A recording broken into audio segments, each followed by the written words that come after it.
제1장 소득세 총설 두 번째 강의 시작하도록 할게요. 우리 저번 시간에 배웠던 거 빠르게 한번 보고 나서 이어서 진도 나가보도록 할게요. 저번 시간에 소득세 개요에 대해서 살펴봤고요. 소득세라는 건 자연인이 얻은 소득에 대해서 부과되는 세금이다 라고 이야기했었죠. 자연인이 납세 의무자가 돼요. 그리고 이 자연인이 얻은 소득은요, 8가지의 소득 중에 하나로 분류가 되고요. 이자 배당 사업권로 연금 기타는 묶어서 종합소득이라고 하고, 예외적으로 분리과세되는 케이스를 제외하고는 종합과세됨으로 인해서 종합소득 세액을 산출을 하게 된다라고 했었죠. 하지만 퇴직소득과 양도소득은 이 다른 소득들과 합쳐가지고 종합과세를 하지 않고요. 예외적으로 떼어내서 분류해서 각각 세액 계산을 하게 된다라고 했었죠. 왜 그러냐면 얘네는 장기간에 걸쳐서 형성된 소득이 일시에 실현되는 것이기 때문에 그만큼 내가 부담해야 되는 세금, 세율이 급격하게 좀 높아지는 이러한 결집 효과가 발생이 되기 때문에 이렇게 분류해서 따로따로 별도의 계산 구조를 가지고 세액을 산출하게 된다라고 공부했던 내용이고요. 그 다음에 소득세 특징 공부했었죠. 소득세는 내가 계산해서 신고하고 납부해야 되는 신고납세 제도예요. 매년 1월 1일부터 12월 31일까지의 종합, 퇴직, 양도소득을 다음 연도 5월 1일부터 5월 31일 사이에 확정신고 납부를 하셔야 돼요. 이 신고납세 제도의 특징이에요. 내가 직접 세액 계산을 하고 내가 납부를 해야 된다라는 특징이 있죠. 그 다음에 두 번째, 과세소득의 범위 및 규정 방식에서 과세소득의 범위를 보시면 소득 원천서를 원칙으로 순자산 증가서를 일부 가미하였다. 굉장히 중요한 문구라고 했었죠. 그리고 규정 방식은 열거주의로 규정을 해놓고 있지만 이자 배당, 변칙적인 금융상품이나 다양한 사업 형태 이런 것들은 열거주의로 커버를 하기가 조금 약하다 보니까 버겁다 보니까 포괄주의로서 규정을 해놨다라는 것도 공부를 했었죠. 그리고 소득세법상의 세율은 초과 누진 세율이에요. 근데 7단계 초과 누진 세율로 이렇게 규정이 되어 있고요. 과세 표준이 높아지면 높아질수록 더 높은 세율을 적용받게 된다라는 특징이 있었죠. 그 다음에 소득세는 원칙적으로 개인 단위 과세 방식이에요. 사람마다 각각 세액 계산이 들어가게 된다. 이렇게 기억을 하시면 되고요. 아주 예외적으로 우리가 나중에 배울 거예요. 이거 공동사업에 대한 내용 공부하게 될 건데 조세회피 목적으로 공동사업을 한다라고 했을 때는 그때는 세대 단위로 합산과세를 하는 예외적인 케이스도 있다. 여기까지만 기억해 두시라고 했었죠. 원칙이 현재는 더 중요해요. 각각 개개인별로 과세를 한다. 결혼을 했다라고 해서 부부의 소득을 묶어가지고 과세한다. 이런 부부 단위 과세 방식 이런 거 현재 소득세법에서는 존재하지 않다라는 거 기억하셔야 되고요. 그 다음에 소득세법은 인적 사정에 따른 담세력을 고려하는 인세에 해당이 돼요. 부가가치세법에서 가장 큰 특징 중에 하나, 물세라는 특징이 있었죠. 누가 이 물건을 소비하건 이 물건의 가격은 동일하고요. 그 물건에 붙은 세금까지도 모두 다 동일했어요. 이렇게 개인의 인적 사정을 고려하지 않는 세금을, 세목을 물세라고 이야기했고요. 대표적인 게 부가가치세였죠. 이러한 개인의 인적 사정을 고려하지 않는 이러한 특징을 우리는 이제 역진성이라고 이야기하고요. 부가가치세법에서는 역진성을 좀 해소하기 위해서 면세라는 제도를 두고 있다는 것도 한번 리마인딩 해주시면 좋을 것 같아요. 어쨌든 우리가 지금 배우고 있는 소득세의 특징은 인세라는 거죠. 그래서 개인의 담세력을 충분히 고려해서 인적 공제라는 걸 해준다라는 거. 그 다음에 원천징수 제도라는 특징이 있었죠. 뭐예요? 소득의 지급자가 귀속자에게 소득을 지급할 때 해당 소득이 원천징수 대상 소득에 해당이 된다라고 한다면 전액을 다 지급하는 게 아니라 법에서 정해진 원천징수 세율에 해당하는 금액만큼은 떼어내고 나머지 금액만 소득 귀속자에게 지급을 하게 돼요. 이때 소득 지급자가 원천징수한 금액은 지급일이 속하는 달의 다음 달 10일까지 관할세무서에 이 원천징수 세액을 납부를 해주게 돼요.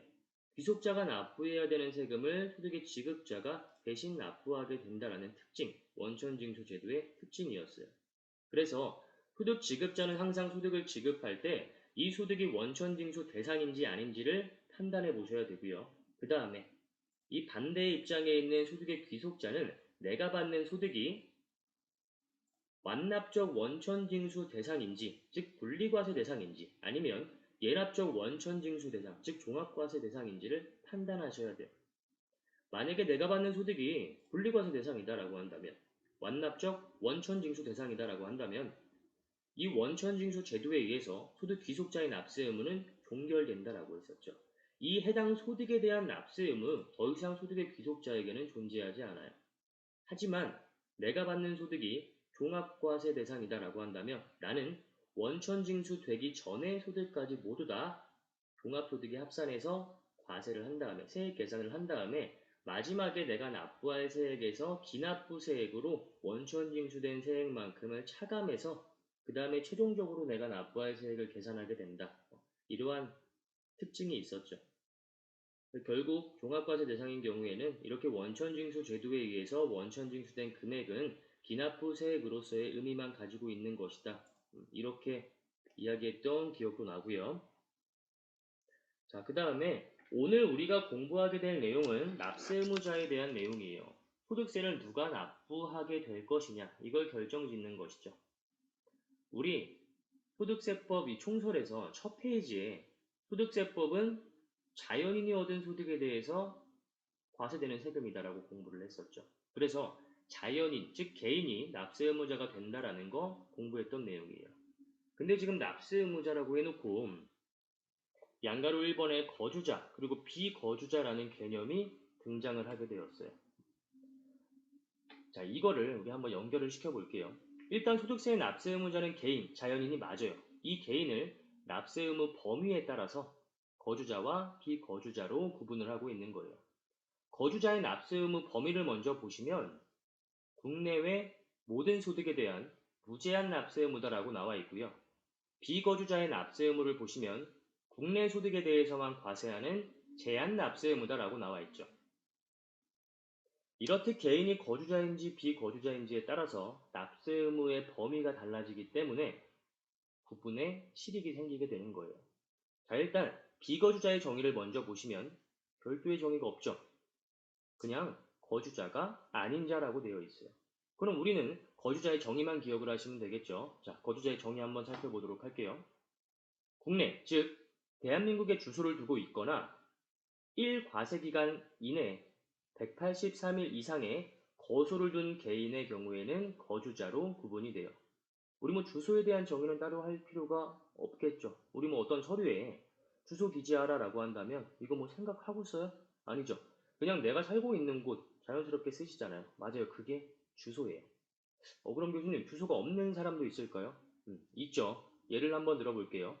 자, 외국에 있는 존이라는 친구가 우리나라에 와서 일을 해요. 이 친구가 예를 들어서 2020년 5월 1일에 들어와서 호텔에 머무르면서 12월 31일까지 한국에서 돈을 벌고 출국을 했어요. 자, 이 사례에서 존의 주소는 어디예요? 애매하죠. 이렇게 주소가 없는 경우에는 국내에 거주하는 장소인 거소로 이걸로 판단하겠다라는 거예요. 국내에 거소를 183일 이상 두었다라고 한다면 이 친구는 거주자가 되는 거고요. 주소가 없는 경우에 국내에 183일 미만의 거소를 두고 있다라고 한다면 이 친구는 비거주자가 되는 거예요. 자, 이렇게 대부분은 주소를 가지고 판단을 하지만 주소가 없는 경우에는 거소를 가지고 판단을 한다라는 거. 이때 거소의 판단 183일 이상의 거소를 둔 자만 거주자에 해당이 돼요.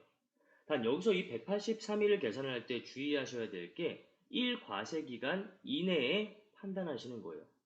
1과세기간이라는 건 뭐냐면 우리 잠깐 내려와 볼게요. 우리 이따가 한번 더 보긴 할 건데 여기 7페이지에 보시면 과세기간이라는 주제가 등장을 하죠. 원칙적인 과세기간이라고 해서 1월 1일부터 12월 31일까지로 나와 있어요. 소득세법은요, 사망하거나 이 사람이 출국한 경우 이 두 가지의 예외적인 케이스를 제외하고는 무조건 과세기간은 1월 1일부터 12월 31일까지예요. 더 자세한 얘기는 조금 이따가 과세기간에 대한 공부할 때 그때 하도록 하고요. 지금 우리가 일단 기억하실 거 1월 1일부터 12월 31일 요거 일단 기억하시고 다시 돌아올게요.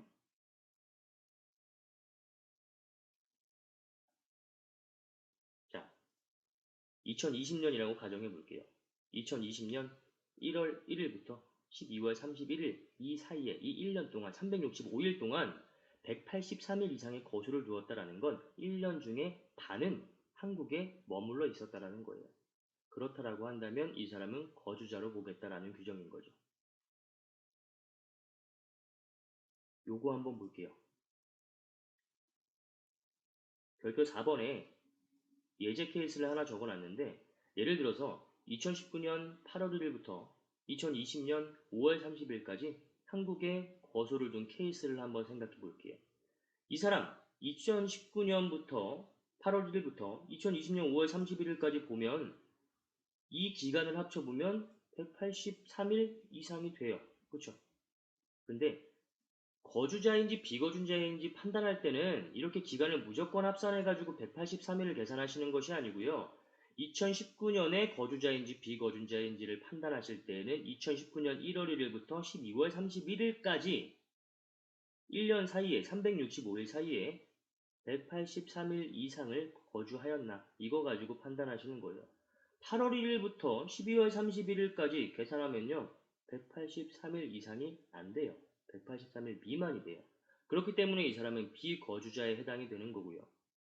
자, 2020년도에 판단 한번 볼게요. 2020년도에 이 사람이 거주자인지 비거주자인지를 판단하실 때에는 2020년 1월 1일부터 12월 31일 사이에 이 사람이 183일 이상 한국에 머물렀는지 가지고 판단하시는 거예요. 2020년 보시면 1월 1일부터 5월 31일까지만 거주를 했죠. 183일이 안 돼요. 그렇기 때문에 이 사람은 2020년에도 여전히 비거주자에 해당이 되게 돼요. 이렇게 전체 기간을 보면 183일 이상을 머무르게 되었지만 각 해당 연도 과세 기간으로 따지게 되면 비거주자에 해당되기 때문에 183일의 계산은 정확하게 해두시는 게 좋겠죠. 다시 돌아오셔가지고 정리하도록 할게요. 국내에 주소를 두거나 아니면 국내에 1 과세기간 내에 183일 이상의 거소를 둔 개인이라고 한다면 국내 소득뿐만 아니라 국외의 모든 소득까지 무제한 납세 의무가 생기게 된다는 거. 반면에 거주자가 아닌 개인, 즉 비거주자에 해당되게 되면 국내에서 벌어들인 소득에 대해서만 납세 의무를 지게 돼요. 이 사람은 국외에서 벌어들인 소득에 대해서는 우리나라에서 세금을 납부할 의무가 존재하지 않는 거고요. 이 납세 의무 범위에서 국내외 모든 소득에 대해서 과세한다. 즉 무제한 납세 의무다. 라는 내용 사례를 통해서 한번 살펴보도록 할게요. 5페이지에 보시면 이런 표가 나와 있죠. 거주자가 한국에서 2억 원의 소득을 벌었고요. 미국에서 1억 원의 소득을 벌었어요. 그러면 여러분들이 상식적으로 조금 생각을 하실 때 한국에서 번 2억 원의 소득은 당연히 한국에서 납부할 의무가 생기겠죠. 근데 이 미국에서 번 1억 원의 소득은 미국에서 세금을 낼 텐데 우리나라에서 또 한 번 세금을 내야 되느냐? 이러한 조금 딜레마가 생길 수가 있을 거예요. 자, 한번 보실게요. 만약에 이 사람이 거주자에 해당이 된다라고 한다면 한국에서 2억 원뿐만 아니라 한국에서 과세되는 소득은 2억과 미국에서 벌어들인 소득인 1억 원까지 합쳐서 3억 원에 대해서 세금 계산을 하셔야 되는 거예요. 이 말이 요 말이에요.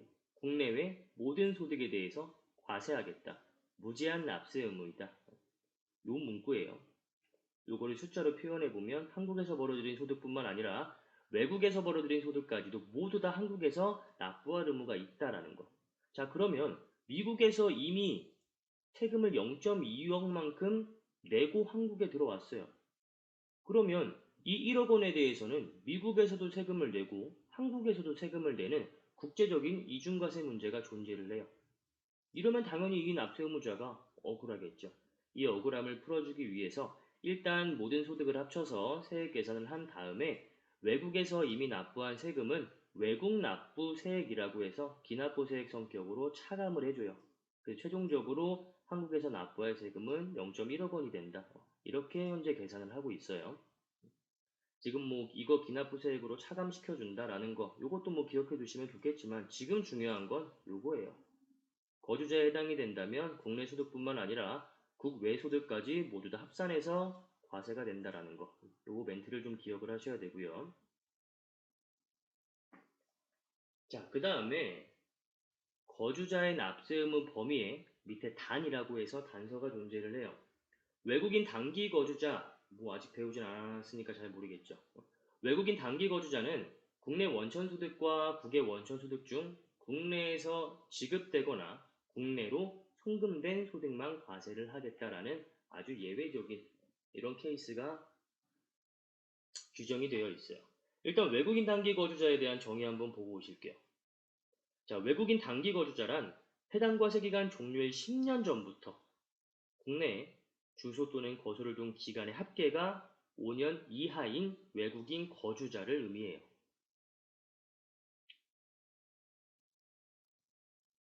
자, 이 사람은 1과세기간 이내에 183일 이상의 거소를 두었는데도 불구하고 국내의 모든 소득에 대한 무제한 납세 의무를 지는 것이 아니라 국내 원천 소득과 국외 원천 소득 중에서 국내로 지급되거나 국내로 송금된 소득만 과세를 하겠다. 약간 특례를 주고 있는 거죠. 자, 이 규정이 왜 들어오게 됐냐면 요거 그 외국의 유능한 그 연구 인력 때문에 이 규정이 생겨나게 된 거예요. 자, 우리나라에서 어떤 그 연구 프로젝트가 진행이 된다라고 가정을 해볼게요. 이때 우리나라에도 물론 정말 유능하신 그런 연구원들이 많지만 해외에서 유능하신 연구원들을 초빙을 해가지고 우리나라에서 같이 이렇게 프로젝트가 열리니까 이걸 조금 같이 진행을 해보자라고 해서 이렇게 한국으로 불러요. 이렇게 외국에 있는 연구원들이 한국에 와서 프로젝트에 참여하면서 한국에서 소득이 발생될 수가 있겠죠.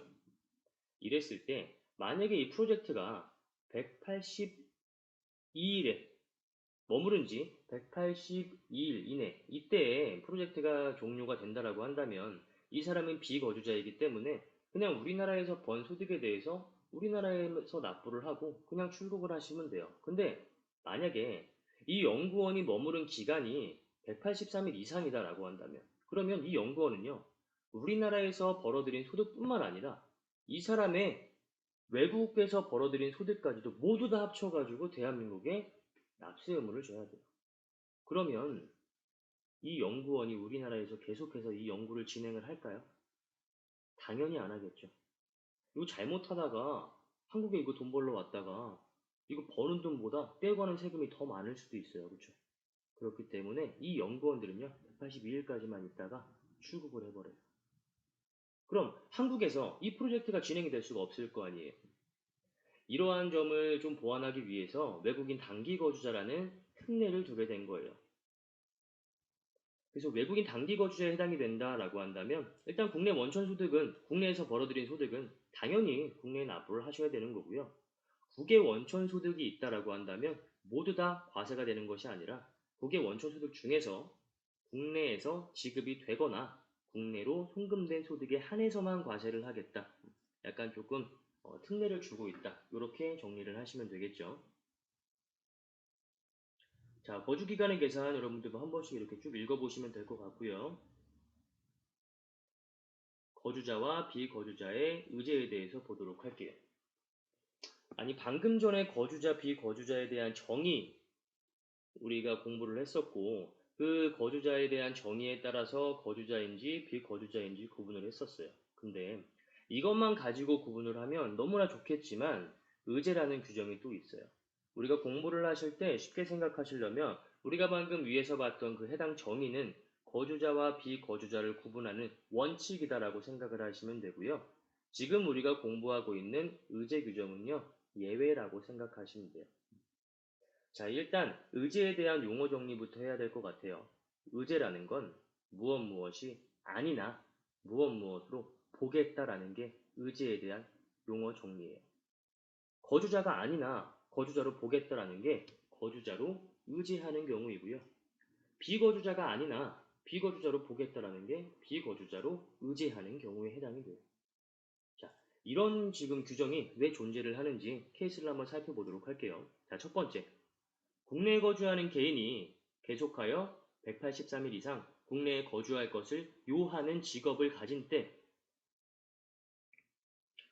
자, 이 직업을 가진 때 이 시점에서 한번 판단을 해보면 아직 우리나라에 들어온 지 얼마 되지도 않았겠죠. 183일 이상이 안 됐을 거예요. 그럼에도 불구하고 이 직업을 가진 때 이 시점부터 바로 거주자로 보겠대요.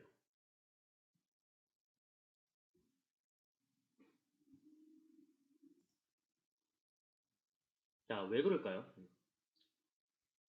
뭐 일반적인 경우에는 이 사람이 우리나라에 들어와서 183일 이상 거주를 할지 그렇지 않을지 모르잖아요. 그렇죠? 그래서 결론을 가지고 판단하겠다. 이게 이제 원칙의 입장이었어요. 실제로 너가 12월 31일이 된 시점에 이때 1년 동안 183일 있었는지 그렇지 않은지 결론을 가지고 판단하겠다였는데, 자, 요거는요. 국내에 거주할 것을 요하는 직업을 가진 때, 예를 들어 가지고 그 유명한 축구 선수 있죠. 메시.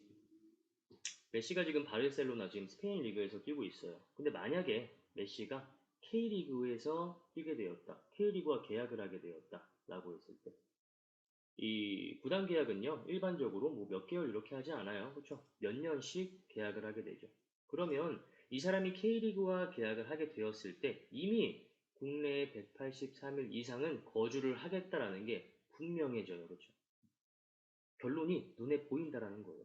너는 어차피 183일 이상 국내에 거주할 것이 너무나도 분명해졌기 때문에 지금 이 시점부터 바로 거주자로 보겠다라는 거.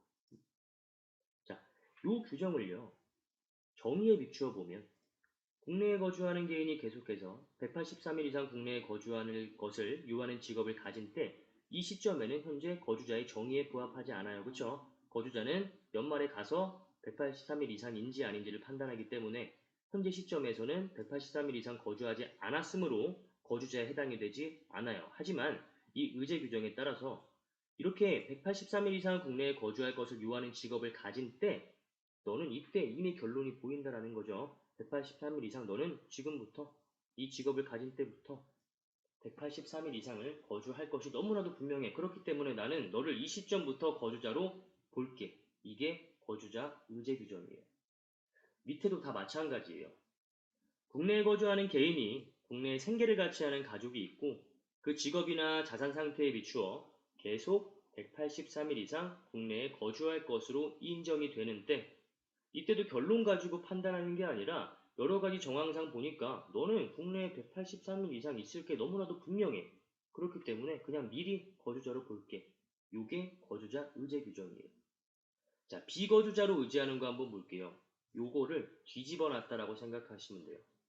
국외에 거주 또는 근무하는 자가 외국 국적을 가졌거나 외국의 영주권을 얻은 자로서 국내에 생계를 같이 하는 가족이 없고, 자, 일단 여기까지 중요한 거 아니에요.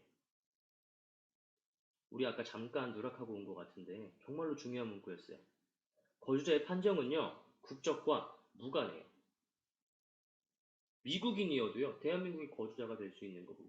한국인이어도요, 다른 나라, 외국의 거주자가 될 수 있는 거예요. 자, 손흥민 한번 생각해 볼게요. 손흥민은 거주자일까요? 비거주자일까요? 손흥민이 현재 지금 토트넘에서 뛰고 있잖아요. 그렇죠? 영국에서 뛰고 있잖아요. 그렇기 때문에 이 사람은 183일 이상 한국에 있지 않아요. 183일 이상을 외국에서 보내게 돼요. 그렇기 때문에 이 사람은 비거주자일 확률이 높겠죠. 이렇게 국적과는 무관해요. 거주자의 판정은. 이거 굉장히 중요한 문구예요. 거주자의 판정은 국내에 주소가 있거나 1과세기간 이내에 183일 이상의 거소를 둔 경우, 이때 거주자로 보는 것이고요. 어느 나라 사람인가는 전혀 무관한 거예요. 그렇기 때문에 여기에서도 국외에 거주 또는 근무하는 자가 외국 국적을 가졌거나 영주권을 얻은 자로서, 이 문구는 그렇게 중요한 문구가 아니에요. 이 밑에 문구부터가 중요한 문구예요.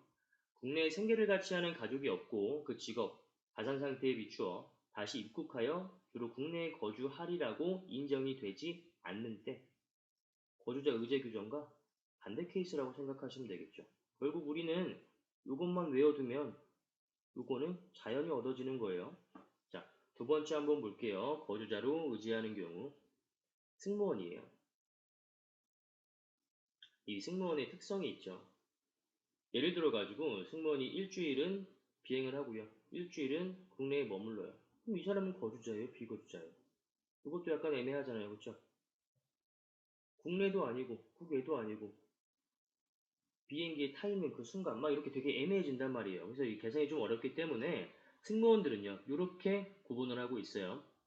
외국 항행 승무원으로서 생계를 같이 하는 가족이 거주하는 장소, 또는 그 승무원이 근무기간 이외의 기간 중 통상 체재하는 장소가 국내에 있다라고 한다면 이 사람은 거주자로 의제가 돼요. 반면에 생계를 같이 하는 가족이 거주하는 장소 또는 승무원이 근무기간 이외의 기간 중 통상 체재하는 장소가 국외에 있다라고 한다면 이 사람은 비거주자로 의제가 돼요. 자, 그 다음에 세 번째 케이스, 국외에 근무하는 공무원, 외교관 등이 되겠죠. 또는 해외 파견 임직원 등은 계속하여 183일 이상 국외에 거주하여도 항시 무조건 거주자로 봐요.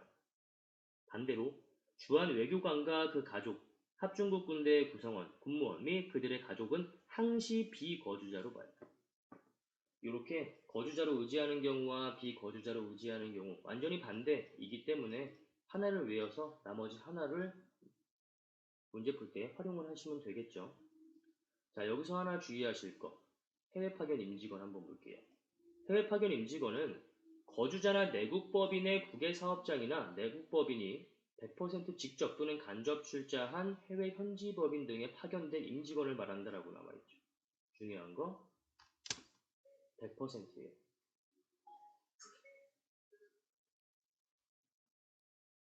자, 이 말은 무슨 말이냐 하면 이렇게 거주자나 내국법인이 100%를 해외 현지 법인에 출자를 했다라고 한다는 건 이 거주자, 여기서 말하는 거주자는 개인 사업자가 되겠죠. 개인 사업자와 이 법인이 이 해외 법인을 완전히 통제하고 있다라는 거예요. 즉, 얘가 곧 얘라는 거죠.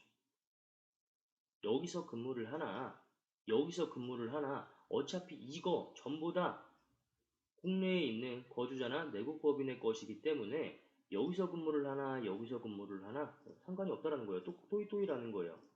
그렇기 때문에 100% 직접 출자, 간접 출자한 해외 현지 법인에 파견된 임직원은 무조건 항시 거주자로 판단하겠다라는 규정까지도 기억을 해두시면 되겠죠.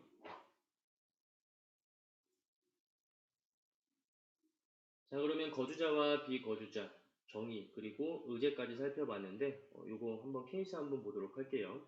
첫 번째가 내국법인인 주식회사 건설의 직원인 한국 국적의 김 씨는 주식회사 땡땡건설이 100% 출자한, 요거 중요하죠. 100% 출자한 미국 현지법인에 파견되어 근무를 하고 있으며 김 씨는 미국에서 1년 이상의 거주를 두고 있다. 자, 요 글을 읽자마자 여러분들은 요거 함정이구나라는 걸 골라낼 수 있어야 돼요. 그렇죠? 내국법인이 100% 출자한 해외 현지법인에 파견된 임직원은요, 무조건 항시 거주자로 봐요. 그렇죠? 이 사람이 미국에 1년 이상 거주를 두고 있건 말건 그런 건 중요하지 않아요. 얘는 무조건 거주자로 의제가 되는, 거주자로 의제되는 경우 세 번째 케이스에 있던 그러한 사례였죠. 자, 두 번째, 미국 국적인 계잘치네는 국내 프로야구팀 두산과 2년 계약을 맺었다. 거주자인지 비거주자인지를 판단할 때에는 국적과는 무관하다라고 했었죠. 국내 프로야구팀 두산과 2년 계약을 맺었다라는 건 이 사람은 국내에 183일 이상 거주할 것을 요하는 직업을 갖게 된 거예요. 그렇죠? 아직 183일 이상을 거주를 하지는 않았지만 이렇게 계약된 시점에, 이렇게 직업을 얻게 된 시점에 이미 이 사람은 분명하게도 거주자 이미 확인이 되는 거죠. 결론을 분명하게 점쳐볼 수 있다는 거죠. 그래서 이 계절치내는 거주자가 되는 거예요. 자, 세 번째로 합중국 군대의 군무원이 일하고 있는 미국 국적의 탐은 가족과 함께 한국에 현재 1년째 살고 있다. 거주자의 정의만 봤을 때에는 한국에 183일 이상의 거주를 두고 있기 때문에 이 사람 거주자에 해당하는 것이 아니냐, 이렇게 이야기할 수도 있겠지만 우리 예외적인 케이스, 비거주자, 의제 규정 세 번째 경우를 보시면 합중국 군대의 구성원, 군무원 및 그들의 가족을 항시 비거주자로 보겠다. 이때는 183일 이런 거 따지시는 거 아니에요. 의제라는 건 무엇이 아니나 그냥 무엇으로 보겠다라는 거기 때문에 183일 판단하시는 거 아니고요. 여기에 해당되면 무조건 거주자고요. 여기에 해당되면 무조건 비거주자예요. 그래서 관련 문제 나왔을 때 이런 함정들, 이런 함정들에 빠지지 말고 여러분들이 중심을 잡고 문제를 풀어 나가실 수가 있으면 되겠죠. 자, 그 다음에 네 번째, 거주자 또는 비거주자가 되는 시기 한번 볼게요. 비거주자가 거주자로 되는 시기를 먼저 보시면 국내에 주소를 둔 날, 거주자에 대한 정의에서 보았죠, 우리. 국내에 주소 또는 183일 이상의 거수를 둔 개인이 거주자였죠. 주소를 두면 바로 거주자가 돼요. 거소를 둔 경우에는 이 거소를 둔 기간이 183일이 되는 날, 그 날에 거주자로 보게 돼요. 자, 그 다음에 위에 3, 이거 뭐였냐 하면 거주자, 비거주자 의제 규정이었어요. 위에 방가로 3에 거주자 의제 규정에 따라서 국내에 주소를 가지거나 국내에 주소가 있는 것으로 보는 사유가 발생한 날, 대표적인 게 183일 이상 거주할 것을 요하는 직업을 가진 날, 해당 사유가 발생한 그 날에 비거주자에서 거주자로 전환이 된다라는 거 기억하시면 되고요. 자, 그 다음에 거주자가 비거주자로 되는 시기 한번 볼게요. 거주자가 주소 거소의 국외 이전을 위하여 출국하는 날의 다음 날. 여기서 중요하신 건 출국하는 날 아니고요. 출국하는 날까지는 거주자예요. 출국하는 날의 다음 날부터 비거주자로 전환이 되는 거예요. 자, 위 3의 비거주자 의제 규정에 따라서 국내에 주소가 없거나 국외에 주소가 있는 것으로 보는 사유가 발생한 날이 아니라 이 사유가 발생한 날까지는 여전히 거주자고요.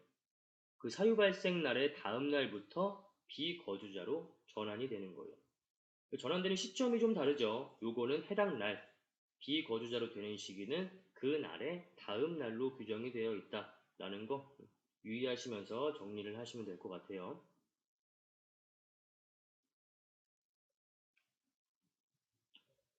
자, 이 수업의 진도가 조금 빠르게, 말이 좀 빠르게 느껴질 수도 있는데, 일부러 이렇게 약간 텀 없이 진행하는 거예요. 이게 뭐 동영상 강의다 보니까 여러분들이 뭐 멈췄다가 한번 생각해보고 다시 들으실 수도 있는 거고요. 말이 좀 빠르다라고 하면 유튜브 가시면 재생 속도를 늦출 수 있는 방법이 있어요.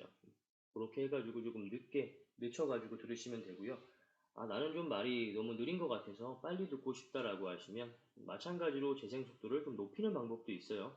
그런 거 활용하셔가지고 들으시면 될 것 같아요. 자, 우리 지금 이렇게 뭔가 열심히 공부했으면 여러분들이 내가 지금 뭘 공부했는지 헷갈리게 될 때가 있어요. 이게 여러분들 숲을 보시면서 나무를 이렇게 하나하나씩 자세히 봐야 되는데 너무 나무에 집중하다 보면 내가 현재 숲에서 어떤 나무를 보고 있는지 헷갈리시게 돼요. 그래서 한번 위에 우리가 지금 어떤 거 공부하고 있는지 보고 오도록 할게요. 현재 우리는요, 소득세에 대한 납세 의무자 봤던 거예요. 소득세 납세 의무자 자연인 개인이었고요. 거주자와 비거주자로 구분이 돼요. 그렇죠? 그리고 이 거주자, 비거주자의 정의에 따라서 무조건적으로 정해지는 건 아니고 예외적으로 의지하는 규정이 있다는 것까지 공부를 하게 되었어요. 여전히 지금 소득세 납세 의무자에 머물러 있는 거고요.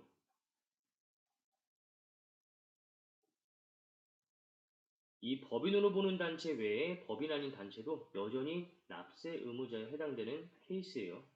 우리 지금 여기서 거주자, 비거주자 잡았던 게 양가로 1번이었고요. 납세 의무자의 양가로 2번이 법인으로 보는 단체 외에 법인 아닌 단체예요. 일단 여러분들 이거 문구 지금 보자마자 이게 뭔 소린가 싶죠?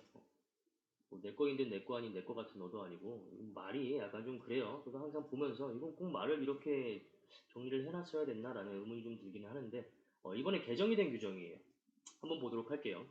요거 대표적인 케이스가 뭐냐 하면 아파트 관리사무소, 그 다음에 종중, 교회 등등 이런 케이스들이 있어요. 이거 약간 예매한 케이스예요. 뭐냐면 이거 약간 법인이라고 하기에도 좀 그렇고 그렇다고 또 개인이라고 하기에도 좀 그런 약간 애매한 그런 친구들을 모아놓은 거예요. 법인으로 보는 단체라는 게 국세기본법에서 현재 정리가 되어 있어요. 우리가 지금 그걸 자세하게 좀 공부를 하면 좋겠지만 이제 그런 시간적인 여유가 없고요. 그거는 국세기본법 공부하실 때 공부하시는 게 좋을 것 같아요. 우리가 여기서 초점을 맞춰야 되는 건 뭐냐면 법인으로 보는 단체 외에 법인 아닌 단체 이 규정은 일단 법인으로 볼 수도 있고요. 개인으로 볼 수도 있어요. 법인으로 보면 법인세법이 적용되는 거고요. 개인으로 보면 소득세법이 적용이 돼요. 이 법인으로 보는 단체가 법인이 아닌 개인으로 분류가 되었을 때 소득세법을 어떻게 적용할 것이냐를 지금부터 우리는 공부하게 되는 거예요. 어떤 기준으로 법인과 개인으로 분류가 되느냐, 이거는 국세기본법에서 여러분들이 공부를 하시면 될 것 같고요. 얘가 개인으로 분류가 되었을 때, 개인으로 구분이 되었을 때 소득세법을 어떻게 적용할 것인지 한번 볼게요. 자, 일단 원칙은요. 단체가 납세 의무를 진다. 이렇게 한 줄로 기억하시면 굉장히 편해요. 법인으로 보는 단체 외에 법인 아닌 단체는 원칙적으로 단체가 납세 의무를 지게 된다. 자, 이 말은 무엇이냐 하면 교회 한번 생각해 볼게요, 여러분들. 교회의 납세 의무자는 누가 될까요? 담임 목사가 될까요? 아니면은 뭐 교회를 창립한 뭐 사람들이 될까요? 아니면은 교회 자체가 될까요? 약간 누구한테 세금을 부과할지 조금 애매해요. 그래서 이런 법인으로 보는 단체 외에 법인 아닌 단체, 말하기도 빡세요. 이런 단체들은 그 단체를 마치 한 사람으로 보겠다라는 거예요. 그래서 국내 주사무소 또는 사업의 실질적인 관리 장소를 두고 있다라고 한다면 이 단체 자체를, 교회 자체를 하나의 거주자로 봐요. 그 밖의 경우에는 이 교회를 하나의 비거주자로 보게 돼요. 이렇게 소득세법을 적용하시는 거예요. 결국 우리가 지금 해야 되는 건 뭐예요? 얘가 법인이 아니라 개인으로 분류가 되었으면 소득세법을 적용해야 되는데 어떻게 적용하냐 하면 이 단체 자체를 마치 하나의 사람으로 보아서 1거주자 또는 1비거주자로 이렇게 보아가지고 소득세법을 적용하게 된다. 이렇게 기억하시면 되겠죠. 그래서 단체 자체를 1거주자나 비거주자로 보아서 단체의 소득에 대해서는 해당 단체가 소득세의 납세 의무를 지게 된다. 요 문구 기억하셔야 돼요. 원칙은 단체가 소득세 납세 의무를 지게 된다. 이렇게 기억하시면 돼요. 넘어갈게요. 예외. 자, 다음 중 어느 하나에 해당하는 경우에는 소득 구분에 따라서 해당 단체의 각 구성원별로 납부할 의무를 진다라고 되어 있죠. 원칙은 단체가 납세 의무를 지는 거고요. 예외는 단체가 아니라 이 단체의 각 구성원들이 납세 의무를 진다라는 거예요. 그럼 어떠한 경우에 이 예외적인 케이스가 적용되는지 한번 볼게요.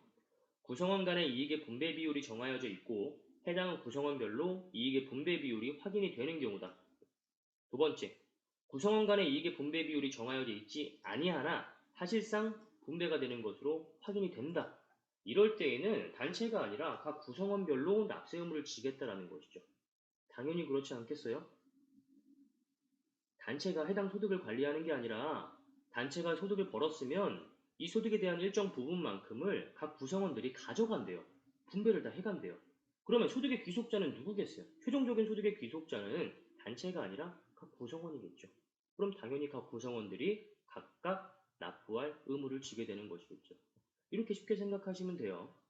이런 규정이 없다라고 한다면 단체가 납세 의무를 지는 거고요. 이렇게 각 구성원별로 얼마씩 가져가겠다라는 규정이 있거나 규정이 없다고 해도 사실상 가져갔거나 이랬으면 가져간 각 구성원별로 납세 의무를 지게 된다. 이렇게 쉽게 생각하시면 돼요. 자, 세 번째 과세기간 보도록 할게요. 자, 우리 아까도 잠깐 보긴 했지만 소득세법상의 원칙적인 과세기간은 1월 1일부터 12월 31일까지예요. 예외는 딱 두 가지밖에 존재하지 않아요. 사망과 출국. 거주자가 사망한 경우에는 당연히 더 이상 소득이 발생될 수가 없겠죠. 두 번째, 거주자가 출국으로 인해서 비거주자가 되는 경우에 이때는 1월 1일부터 출국일까지만 거주자로 보고 세액 계산을 하게 되는 거고요. 출국일의 다음 날부터는 비거주자에 대한 규정을 적용하게 되는 거겠죠. 자, 굉장히 중요한 문구 볼게요. 과세기간은 임의로 정할 수가 없어요. 우리 법인세 과세기간 예전에 법인세 공부하실 때 기억하실지 모르겠는데 아직 법인세를 공부하지 않으신 분도 이거 한번 참조해 보시면 좋을 것 같아요. 법인세 과세기간은요. 1년을 초과하지 않는 범위 내에서 내가 임의로 정할 수가 있어요. 대부분의 법인들이 1월 1일부터 12월 31일까지를 한 과세기간으로 정하고 있기는 해요. 하지만 나는 이렇게 세금 내기 싫다. 나는 6개월씩 쪼개가지고 과세기간을 정하겠다라고 한다면 1월 1일부터 6월 30일, 그리고 7월 1일부터 12월 31일 이렇게 각각 과세기간을 놓을 수도 있고요. 나는 이런 거 싫다. 나는 7월 1일부터 다음 연도 6월 30일까지를 한 과세기간으로 하고 싶다. 이렇게도 가능해요. 법인은 가능하다라는 거예요. 하지만 개인은 무조건 1월 1일부터 12월 31일까지가 한 과세기간이 되는 거예요. 교수님, 그러면 만약에 내가 개인 사업을 시작을 했는데 5월 1일자에 개업을 했어요. 그러면 이 개인 A, 나는 소득세법상의 과세기간이 어떻게 됩니까? 나 5월 1일부터 개업했기 때문에 사업자 등록증도 5월 1일 날 나오게 되었는데 그러면 나의 과세기간은 5월 1일부터 12월 31일까지가 아닙니까? 라고 질문을 할 수도 있겠죠. 네. 아니에요. 이때에도 5월 1일날 개업을 했다라고 할지라도 이 개인 A의 소득세법상의 과세기간은 여전히 1월 1일부터 12월 31일까지가 맞아요. 왜요? 5월 1일부터는요, 8가지의 소득 중에서 사업소득이 발생된 시점인 것 뿐이에요. 1월 1일부터 4월 30일 사이에도 뭐 이자, 배당, 뭐 기타, 뭐 근로나 기타, 연금 이런 소득이 충분히 발생이 될 수가 있어요. 우리가 통장만 가지고 있어도 이자 소득은 발생이 돼요. 그렇죠? 그래서 이 사람의 과세 기간은요. 1월 1일부터 12월 31일까지예요. 사업 소득이 5월 1일부터 발생된 것인 것 뿐이죠. 이거 헷갈려 하시면 안 돼요. 그래서 신규 사업 개시자나 폐업자라고 할지라도 여전히 소득세법상의 과세기간은 1월 1일부터 12월 31일이라는 거. 요거 강조해서 꼭 기억하셔야 되는 문구예요. 과세기간 임의로 정할 수 없어요. 법인세법처럼. 그리고 신규 개시자나 폐업자라도 무조건 1월 1일부터 12월 31일 이게 과세기간이 되는 거예요. 요거랑 부가가치세법이랑 좀 비교를 해보자면 부가가치세법은 어때요? 신규로 사업을 한다라고 한다면 개업일부터 해당 과세기간 종료일이 한 과세기간이고요. 폐업을 했다라고 한다면 과세기간 개시일부터 폐업일까지가 한 과세기간이었잖아요. 그쵸? 왜 그럴까요? 부가가치세법상의 납세의무자는요. 사업자예요. 그쵸? 개와 용역을 공급하는 사업자예요. 그렇기 때문에 사업을 개시한 시점 또는 사업을 폐업한 시점 이때에 과세기간이 시작되거나 과세기간이 종료되거나 하는 것이고요. 소득세법은 사업소득만 가지고 지금 우리가 세액 계산을 하는 게 아니잖아요. 그렇죠? 8가지의 소득을 가지고 세액 계산을 하고 있어요. 그렇기 때문에 중간에 기중에 신규로 사업을 개시했다거나 아니면 중간에 폐업을 했다라고 할지라도 여전히 1월 1일부터 12월 31일까지가 과세기간이 된다. 예외는 사망과 출구 2가지 경우밖에 없다. 강조해서 기억하셔야 돼요. 법인세법과 부가가치세법에 대한 과세기간 좀 비교하시라고 제가 여기다가 비교되는 케이스를 좀 적어놨어요. 이거 참조하셔가지고 소득세법상의 과세기간 좀 반드시 기억하셔야 되는 내용이고요. 자, 그 다음에 네 번째로 납세지 한번 볼게요. 납세지라는 건 무엇이냐 하면 내가 세금을 어디에다 납부할 것이냐 이게 납세지예요. 또는 내가 납부한 세금을 어떤 세무서가 관할을 할 것이냐, 어떤 세무서가 걷어갈 것이냐, 어떤 세무서가 검토할 것이냐, 이걸 결정짓는 기준이 되는 게 납세지예요. 거주자라고 한다면 납세지를 결정짓는 기준이 되는 건 주소지고요. 주소가 없는 경우에는 거소지가 되는 것이고요. 만약에 비거주자라고 한다면 세금을 어디다, 어느 세무서에 내야 되냐, 이걸 판단하실 때 국내에 내가 사업장을 가지고 있다라고 한다면 국내 사업장 소재지가 납세지가 되는 거고요. 만약에 국내 사업장이 2 이상인 경우에는 주된 국내 사업장 소재지 관할 세무서에 납부를 하시면 되고 국내 사업장이 아예 없다라고 한다면 국내 원천 소득이 발생하는 장소에다가 납부를 하시면 되는 거예요. 이렇게 각 지역별로 관할 세무서가 있기 때문에 내가 거주자여서 내가 주소지를 가지고 있는 거주자다라고 한다면 나의 주소지에 어느 관할 세무서가 나의 세금을 관리하고 있는지 이런 것들 생각해 보시면서 납세지 결정 지으시면 될 것 같고요. 만약에 국내 사업장이 없는 경우에 이때 납세지를 결정 짓는 기준이 거류지나 체류지다라고 나오면 이거 말문제에서 아니라고 골라내셔야 돼요.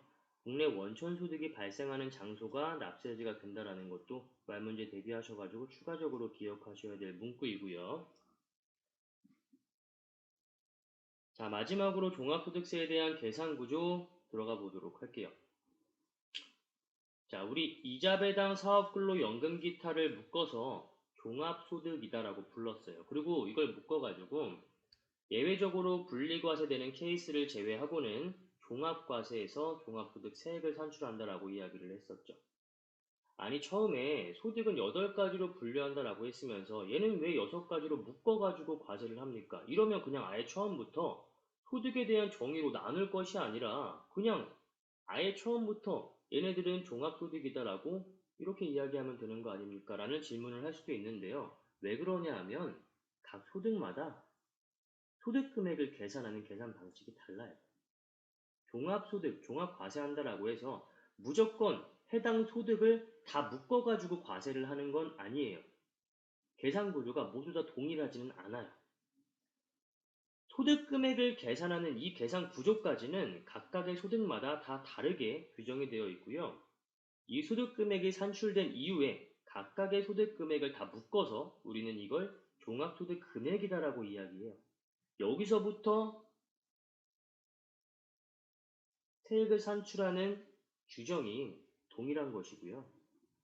이 소득금액 계산 단계까지는 각각의 소득마다 계산 구조가 다르기 때문에 소득 구분할 실익은 분명히 존재하다라는 거 먼저 언급을 하고 들어가도록 할게요. 자, 일단 각각 소득마다 제일 위에 쓰여져 있는 게 총수익 금액이다라고 쓰여져 있어요. 총수익 금액이 무엇인지 먼저 보고 가도록 할게요. 소득세법상에서 총수익 금액이다라고 한다면 우리 법인세법 공부하신 분들은 입금과 같은 개념이다라고 생각하시면 되고요. 아직 법인세법을 공부하지 않으신 분들은 기업회계 기준에 대비해서 생각해 주시면 돼요. 비교해서 기업회계 기준에서 우리 수익이라고 부르는 거 있죠. 매출액, 영업의 수익 있죠. 이거를 소득세법에서는 총수익 금액이다라고 불러요. 기업회계 기준에서 우리 비용이다라고 부르는 거 있죠. 매입액이 될 수도 있고 매출원가가 될 수도 있을 거고요. 그 다음에 뭐 판매비와 관리비나 뭐 영업의 비용 이런 게 될 수도 있겠죠. 이렇게 기업회계 기준에서 비용이라고 부르는 것들을 소득세법에서는 필요경비다라고 부르고 있어요. 요거는 앞으로 자주 마주하게 될 용어이기 때문에 용어 정리해 두시고 넘어가시는 게 좋으실 것 같아요. 자, 내가 이자 소득을 벌었다. 총수익 금액에 일단 들어가요. 내가 배당 소득을 벌었다. 총수익 금액에 들어가요.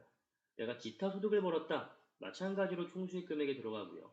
내가 사업 소득을 벌었다. 총수익 금액에 들어가요. 내가 근로소득을 벌었다. 총수익 금액에 들어가요. 단 얘는 총수익 금액이 아니라 그냥 용어만 다를 뿐이에요. 총급여액이라고 조금 달리 부르고 있어요. 연금소득도 마찬가지로 얘도 원래 총수익 금액인데 그냥 용어만 좀 다르게 부르고 있어요. 총연금액이다. 여기부터 여기까지는 모두 총수익 금액, 즉 매출, 수익의 개념이다라고 생각을 하시면 돼요. 내가 번 돈이다라고 생각을 하시면 되겠죠. 그러면 요 밑에 필요경비란 있죠. 요거는 내가 해당 총수익 금액을 벌기 위해서 필요적으로 들어간 경비다. 비용 성격이다라고 생각하시면 돼요. 여기는 수익, 여기는 비용. 이렇게 기억을 하시면 되겠죠. 자, 사업소득을 한번 예를 들어보면, 자, 이게 매출액이라고 가정을 했을 때, 이 매출액을 얻기 위해서 필요적으로 들어가는 경비다. 뭐 매출원가가 있을 수도 있고, 판매비와 관리비가 있을 수도 있고, 이런 것들을 우리는 소득세법에서 필요경비라고 부른다. 이렇게 기억하시면 될 것 같고요. 자, 기타 소득도 마찬가지예요. 내가 이 기타 소득을 벌기 위해서 들어간 경비가 있다라고 한다면 그 경비를 차감한 후에 금액을 우리는 소득금액이다라고 이야기를 해요. 근로소득도 마찬가지예요. 이 총급여액을 벌기 위해서 들어간 금액이 있다라고 한다면 이걸 필요경비로 빼줘요. 하지만 우리 근로자는 세상에 엄청나게 많아요. 그렇죠? 근데 이 근로자가 이 월급을 받기 위해서 들어간 돈이 실질적으로 얼마만큼 들어갔는지 세무서가 다 판단을 하고 파악을 하려고 한다면 이거는 행정력이 커버를 할 수가 없어요. 개인 사업자들 같은 경우에는 이 매출을 벌기 위해서 우리가 얼마만큼의 경비가 들어갔다라는 걸 세무서에서 하나하나씩 들여다보지만 근로자들은 세상에 너무나도 차고 넘치기 때문에 우리나라에 있는 세무 공무원들이 실제로 내가 이 월급을 얻기 위해서, 벌기 위해서 얼마만큼의 돈이 들어갔는지를 하나하나 다 파악하는 건 불가능하다라는 거예요. 그래서 근로소득은요, 일률적으로 총 급여액이 얼마인지에 따라서 이만큼의 공제를 해주겠다라는 근로소득 공제표라는 게 존재를 해요. 얘는 실제로 들어간 경비를 차감해 주는 게 아니라 총 급여액에 따라서 일정 퍼센테이지만큼을 공제해 주겠다라고 해서 근로소득 공제라고 부르고 있는 거예요. 필요경비와 비슷한 개념이긴 한데 조금 다른 개념이죠. 자, 연금소득도 마찬가지예요. 일정한 나이가 지나게 되면 우리가 국민연금에 의무가입을 했었기 때문에 일정 나이가 지나게 되면 이 연금을 수령하게 될 거예요. 이때 연금을 수령하는 사람이 세상에도 너무나도 많은데 이 연금을 벌기 위해서 필요적으로 들어간 경비를 국세청에서 다 하나하나 파악을 할 수가 없을 거예요. 그렇죠? 그리고 사실상 연금을 내가 얻기 위해서 수령하기 위해서 실질적으로 들어간 경비가 존재를 하지도 않겠죠. 그래서 이것도 일률적으로 총 연금액이 있다라고 한다면 이 연금액의 일정 퍼센테이지만큼을 공제해 주겠다라고 해서 연금소득 공제라고 부르고 있어요. 용어만 조금씩 다를 뿐이지 개념은 다 같은 거예요. 자, 여기서 우리가 조금 기억해 두셔야 될 거. 이자 소득과 배당 소득은요, 마이너스 되는 비용, 필요경비, 공제가 존재를 하지 않아요. 자, 왜 그러냐 하면 사실 뭐 그렇죠. 우리가 이자를 얻기 위해서 필수적으로 들어간 경비, 비용이 무엇이냐라고 물어본다면 통장을 개설하기 위해서 은행에 간 뭐 교통비 이런 거밖에 없을 거예요. 사실 그렇죠. 요즘에는 뭐 비대면 개설도 가능하기 때문에 그렇다라고 한다면 뭐 핸드폰 충전비 이런 거일 수도 없는 거고요. 이자 소득을 얻기 위해서 들어간 경비는 사실 없어요. 배당 소득도 뭐 마찬가지죠. 내가 지금 주식에 투자를 한 거잖아요. 내가 해당 회사의 주식을 사면 그 회사의 이득에 대해서 일정 부분에 대해서 내가 배당을 받을 권리가 생기는 거잖아요. 그렇죠? 이렇게 내가 배당금을 수령을 했다. 내가 이 배당금을 얻기 위해서 필요적으로 들어간 경비가 무엇이냐라고 했을 때 대답하기 참 애매해요. 사실 들어간 경비가 없어요. 그렇기 때문에 이자 소득과 배당 소득 같은 이러한 금융 소득들은 이 소득을 벌기 위해서 실질적으로 들어간 돈이 없어요. 그래서 차감해주는 금액도 없는 거예요. 이런 식으로 기억을 하시면 되겠죠. 얘네들은 마이너스 되는 금액이 없다. 일단 이렇게 정리를 좀 하시면 될 것 같고요. 자, 그 다음에 수익도 아니고요. 비용도 아니고요. 애매한 게 가운데 들어가 있어요. 배당 소득에는요. 그로스업이라는 게 존재를 해요. 마이너스 해줘도 시원찮을 판에 이렇게 플러스를 해서 그로스업이라는 제도를 두고 있어요. 근데 요거는 플러스를 한다고 해서 납세자한테 불리한 건 아니고요. 요거는 이중과세를 조정해 주기 위해서 등장한 개념이에요. 그래서 결국 그로스업을 하게 되면 이중과세 조정으로 인해서 납세자한테 유리해지는 그런 규정이 돼요. 나중에 우리 배당소득 가서 그로스업에 대한 규정을 살펴보도록 할 거고요. 지금 기억하실 건 배당소득은 예외적으로 마이너스가 아니라 플러스, 그로스업이라는 제도가 존재를 하는구나. 이 정도로 정리를 하시면 될 것 같아요. 그래서 이렇게 해당 소득들에 대해서 각각 소득 금액을 산정을 하고요. 이 소득 금액을 모두 더해가지고 우리는 종합소득 금액이다 라고 부르게 돼요. 종합소득 금액에서 종합소득 공제를 차감해요. 이 종합소득 공제는요, 우리가 아까 배웠던 인적 공제 있죠? 이런 것들을 차감해 주게 되고요. 뭐 인적 공제라는 건 뭐 기본 공제나 뭐 추가 공제 뭐 이런 것들이 있어요. 내가 자녀를 몇 명 거느리고 있는지 아니면 내가 뭐 현재 뭐 장애가 있는지 없는지 뭐 이런 것들까지 다 고려를 해서 여기에서 인세의 특징이 나타나게 되는 것이죠. 자, 이렇게 종합소득 금액에서 종합소득 공제를 차감하게 되면 과세표준이 산정이 되고요. 과세표준에서는 기본세율을 적용해서 산출세액을 계산하게 돼요. 기본세율 우리 배웠었죠. 6%에서 현재 42%까지의 초과누진 세율 적용하고 있었고요. 이 세율을 적용해서 산출세액을 계산을 하고요. 산출세액에서 각종 세액 감면과 공제를 통해서 결정세액이라는 걸 산출하게 되고요. 결정세액이 나오게 되면 거기에 내가 뭔가 이제 의무를 불이행했다든지 하는 그런 의무 불이행에 대한 페널티인 가산세를 적용을 받게 되고요. 이렇게 되면 총 결정 세액이 나오게 돼요.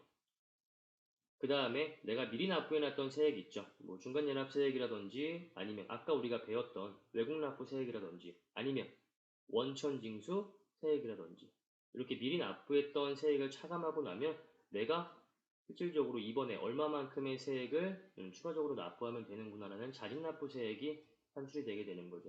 이러한 계산 구조에 따라서 우리가 5월 달에 확정신고 납부하게 될 세금이 결정되게 된다. 이렇게 기억을 하시면 될 것 같고요. 마지막으로 소득금액 한번 볼게요. 소득과 소득금액의 용어 정리. 우리 소득금액이라고 하는 건 뭐예요? 필요경비가 차감된 후의 금액이에요. 그렇죠? 물론 이자와 배당은 차감되는 필요경비나 공제가 없기는 하지만 어쨌든 소득금액이라는 건 필요경비가 차감된 후의 금액이다라는 거 기억을 하셔야 되고요. 가끔 우리가 소득이다라고 이야기할 때가 있어요. 소득은요. 필요경비 차감 전의 금액을 소득이다라고 이야기해요. 우리 여기서 총수익 금액에 들어가는 금액 이거 어떻게 산정되는 거냐 하면요. 소득은 뭐예요? 내가 번 돈이에요. 번 돈. 내가 번 돈에서 비과세되는 소득 빼고요. 분리과세되는 소득 빼고요. 그럼 뭐가 남겠어요?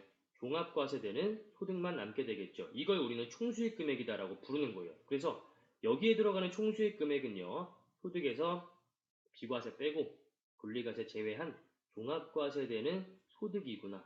소득이란 말은 필요경비 등이 차감되기 전의 금액을 의미하는구나. 이렇게 기억하셔야 되고요. 소득 금액이다라고 하는 건 필요경비까지 차감된 후의 금액을 소득 금액이다라고 이야기하는 거예요. 이거 용어 정리 꼭 해두셔야 되는 내용이고요. 자, 말문제에서 가끔 이런 거 나올 때가 있어요. 실제 지출된 필요경비를 공제하지 않는 소득들은 어떤 소득들이냐? 이렇게 문제가 나오면 우리 어떻게 골라내야겠어요? 사업소득과 기타 소득은요, 실제 이 수익을 얻기 위해서 들어간 비용을 공제를 해주고 있죠.